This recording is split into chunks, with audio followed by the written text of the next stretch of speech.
This is Update One, the podcast of the National Press Club in Washington, D.C. Update One provides a forum for listeners to learn about national and international stories, focusing on journalism and communication issues, news, and politics. Now, the latest edition of Update One. I'm Adam Konowe, and joining me today are fellow NPC members Alan Kotok, Molly McCartney, and Aileen Schlef. All are involved in the club's annual photo exhibit that is on display here on the 13th floor of the National Press Building until September 27th. Thank you all for joining me. Alan, let me start with you. How did the exhibit first come about? The exhibit started 20 years ago. This is the 20th anniversary of it. And Marshall Cohn was the chair of the photography committee at the time, and he started it as a way for members who are photographers, that includes news photographers and amateurs, to display their photographs. And it started out, and it continues to be, an exhibit. It's not a contest. You see a lot of other organizations put on photo contests. This is an exhibit where you show what you have, and it's one of the club's only real professional participatory activities here. Up to 3 years ago, it was all print photographs. 3 years ago, we added electronic images. Then this year, the new wrinkle is a catalog that goes along with the exhibit. Just for numbers, we got 39 print photographs this year, 130 electronic images. Like you mentioned, they're on the 13th floor. It's all on the 13th floor, both the print photographs and the electronic images on two big screen monitors and then half a dozen smaller screens. So tell me about the catalog. This is something new that you added this year. Why did you add it, and what is it exactly? Let's start with your second question. What it is exactly is a website that's hosted by my digital publishing company, Technology, News, and Literature. We got advice as we were planning the exhibit this year. Aileen, I remember, was one of those who suggested we do something to capture the stories behind the images. It's just as good as the images are, there's more to the story, as they say. So we added the catalog, and you can get to the catalog. The easiest way to get to the catalog is from the Technology, News, and Literature website, technewslit.com. Just scroll down a little and you'll see the link. And so what has been the effect on having that catalog to this year's photo exhibit compared to previous years when you didn't have it? The big difference is that this year I believe we got some really good storytellers who took some really good photographs. And you got some really good storytellers here who you'll be talking to in a few minutes. It's a synergistic effect that, quite honestly, I did not anticipate, where the photographs feed the stories who feed the photographs. They interact with each other in a way that's, you could probably tell, is difficult to describe. But when you visit the exhibit here, you'll see on the big blue display panel, there's a QR code printed out right in the middle. Just take your phone, scan the QR code. It'll take you right to the catalog. You'll enjoy the experience of the exhibit much more. So let's talk now to two of our photographers. So Aileen, first of all, tell me, what are your photos of? My photos are the ordination of Father Samuel at St. Anselm's Abbey, which is a very beautiful, bucolic, unknown part of Washington, D.C. And what do you think people will learn and experience by looking at those photos? I gave it a lot of thought, and one of the things is the photos here in our exhibit are fabulous. They're multinational. They're exciting. I decided to take a picture of places nearby that nobody knows. and to make us aware of our environment. But also, people don't really know the Catholic Church and what the ceremony would be like and how much love and passion goes into it. What do you think we learn from photos now, especially at a time when, people are questioning what they read, what they see? What do you think people would take away from these photos?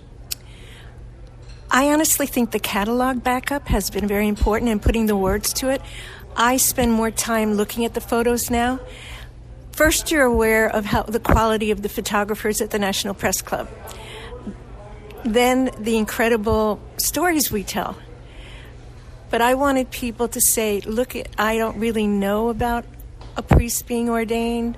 I don't know really about St. Anselm's Abbey, which is open to people to come as retreat house. It's in my neighborhood, and I feel comfortable. So it's really photojournalism to show the story behind the story. We read a lot about the Catholic Church, but a lot of that sometimes is about scandal or other things. And what you're really chronicling is the day-to-day life of the church. That's exactly it. When I went there, it was because I needed to go on a retreat to be quiet. And then I fell in love. The monks have given me a safe haven. It can be for people of all different backgrounds. And they're open, they're kind, and they work for a living too, to support the Abbey. But I think we get caught up in caricatures of people's lives, and our photo exhibit actually shows the people behind the world in our lives, and there's so much in Washington, D.C. to celebrate.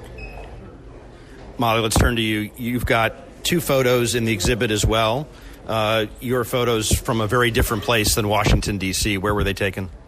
They were taken in Syria, and there are also 4 additional images in the online portion of the exhibit. And when were they taken? 2010, May of 2010. It was a time when it was very promising. John Kerry was visiting Damascus. It looked like there might be a chance for the U.S. to have some sort of normal relationship again with Syria.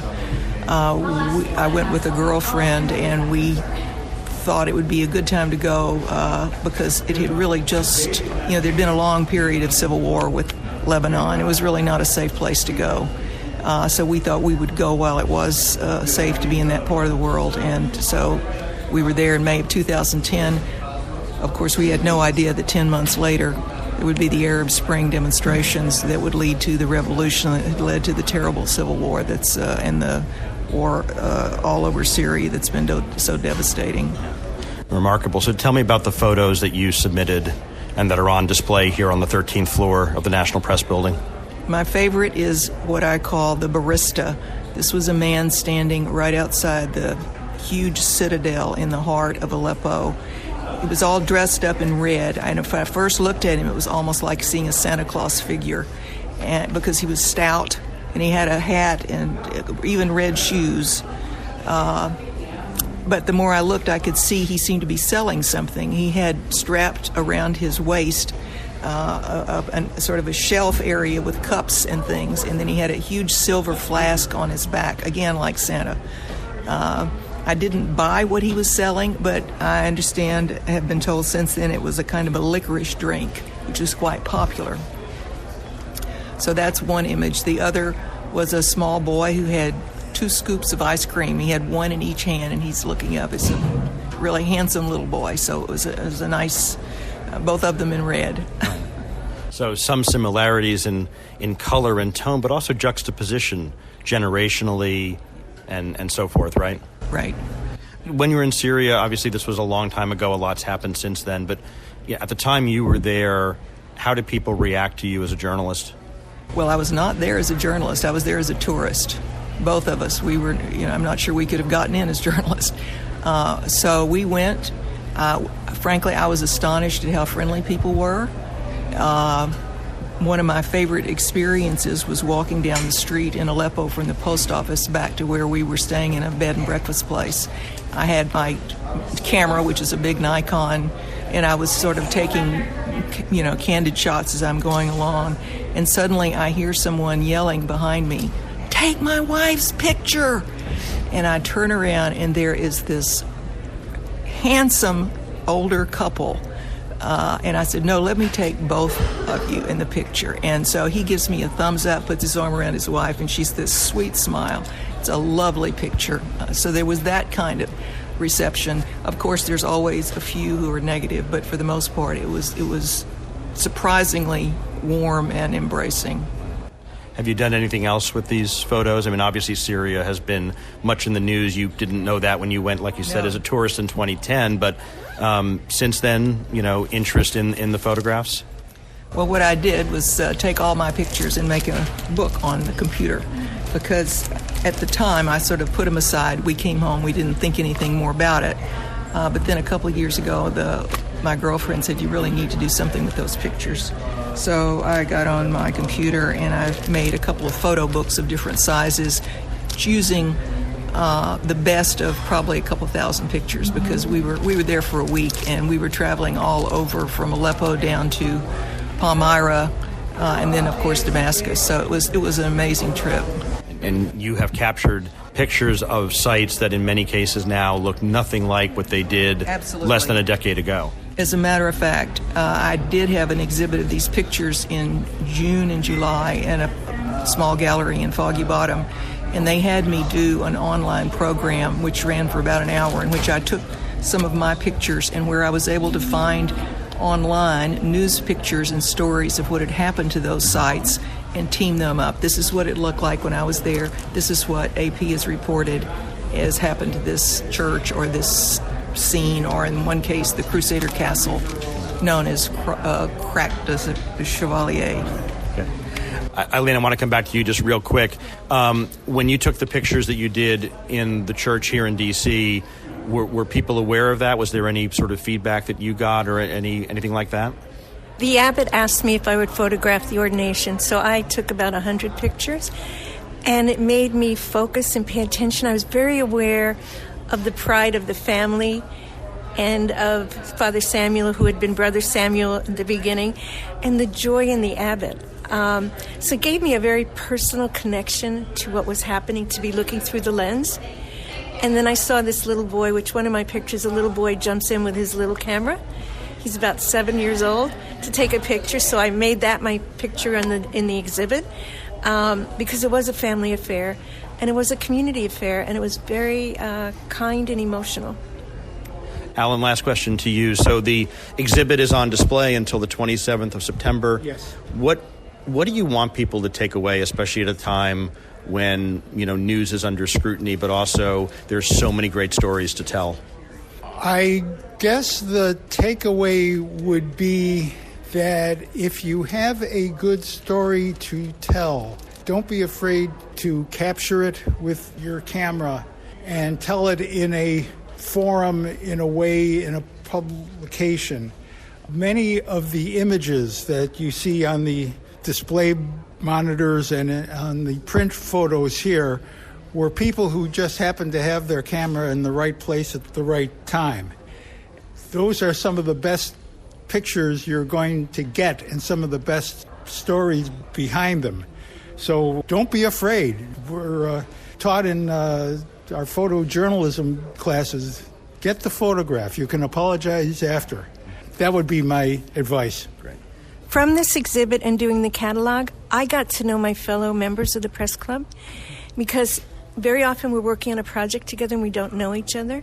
This was a way of learning about them, their feelings, what were their thoughts when they were shooting the photos, and what was their experience. And it's been very enriching.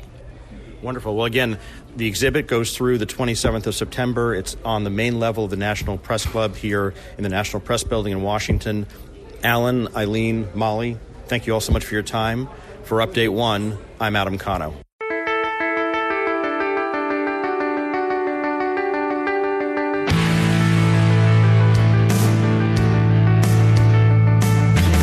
Update 1 is a production of the National Press Club's Broadcast Podcast Committee. You can comment on this podcast or any episode of Update 1 by sending an email to update1podcast, that's update, the number 1 podcast, @gmail.com. Thanks for listening to Update 1.